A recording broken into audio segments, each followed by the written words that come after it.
Sempat terhenti dari sejak pagi, lalu pertanyaannya apakah sore hari ini layanan kereta api bandara maupun juga KRL Tangerang sudah beroperasi secara normal usai insiden di perlintasan dekat stasiun Polres. Sore ini kita tanyakan pada jurnalis Kompas TV Jona Hamonangan dan juru kamera Adini Anissa di Tangerang, Banten. Jona, kalau untuk sore hari ini apakah seluruh layanan kereta api sudah bisa kembali normal beroperasi?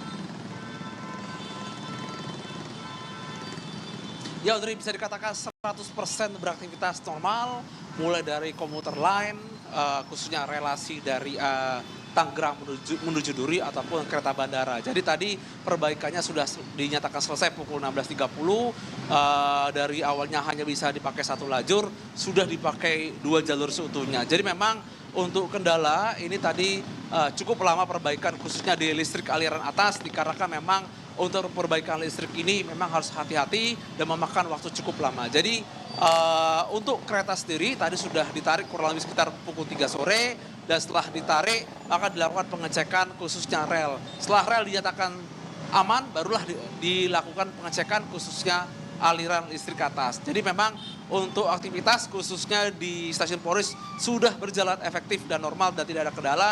Jadi baik mungkin komuter lain ataupun dari kereta bandar sekarang sudah berjalan normal dan lancar. Jadi petugas hanya mengamati atau mengecek apakah mungkin dari segi bantalan atau mungkin dari aliran listrik ini sudah berjalan efektif. Tapi pantauan kami ini sudah berjalan efektif 100% normal dan tidak ada kendala sama sekali. Audrey. Jona, ini kan sejumlah saksi sudah diperiksa polisi ya, termasuk juga sopir truk begitu. Apa informasi sementara yang didapatkan?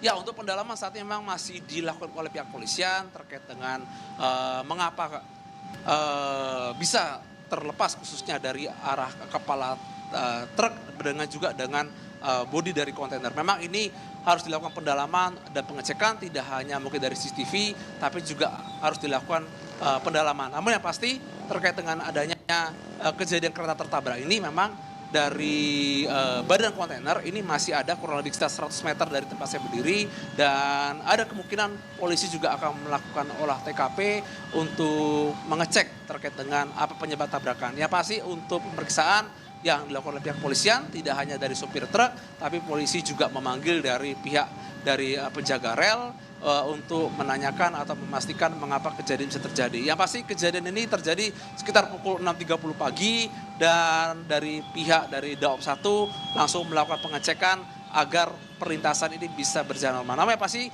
kondisi sekarang bisa dipastikan sudah 100% berjalan normal, baik mungkin dari lajur 1 ataupun lajur 2 yang dilewati khususnya dari komuter lain maupun dari kereta bandara sendiri. Setelah sempat tak beroperasi pasca kecelakaan, sore hari ini sudah bisa dilalui sendiri untuk perlintasan di stasiun Polres Tangerang, Banten. Terima kasih laporannya jurnalis Kompas TV Jona Hamonangan.